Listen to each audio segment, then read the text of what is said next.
Bruce Toussaint. Europe 1 matin. L'actualité internationale, Alexandre Adler, bonjour. Bonjour Bruce. On va partir en Russie où les ennuis s'accumulent pour Vladimir Poutine. Les ennuis commencent à se voir, car nous sommes à peine 10 jours de l'inauguration officielle de Poutine. Medvedev est encore président, il vient de refuser la grâce de Khodorkovsky, qui avait été plus ou moins présenté comme une possibilité, le milliardaire, vous savez, qui est devenu le prisonnier de conscience. On a assisté à un remaniement des préfets, ces gouverneurs de province, dont on dit que c'est la concession majeure que Poutine a faite. On va repasser à l'élection au suffrage universel dans peu de temps. Mais l'impression générale, c'est que ça patine.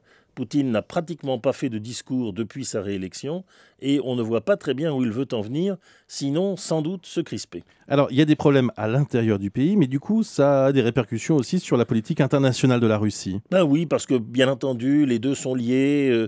On voit très bien que beaucoup de critiques ont été émises pendant cette campagne présidentielle où finalement beaucoup de choses sont sorties, notamment vis-à-vis de l'attitude très crispée en Syrie, vis-à-vis de la mise en accusation permanente de l'Occident. C'était un grand argument de la campagne électorale. C'était les États-Unis qui voulaient la chute de Poutine. Eh bien, ça continue. C'est-à-dire que Obama a fait des propositions pour un système antimissile dont la Russie serait maintenant l'associé. Tout indiquait qu'on arrivait vers une sorte d'entente, en tout cas une demi-entente. Eh bien non.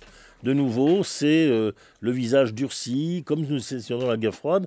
Alors tout ceci n'est pas grave en soi-même, mais c'est tellement décalé par rapport à ce que pensent les Russes aujourd'hui, et parce que tout ce que l'opinion a pu dire pendant la campagne électorale, qu'on a un peu le sentiment que tout ça ne va pas très fort. Merci Alexandre Adler. Sur Europe 1, c'était l'actualité internationale. Avec Delta d'Or. Delta d'Or, maîtrisez la consommation des énergies dans l'habitat résidentiel et les bâtiments.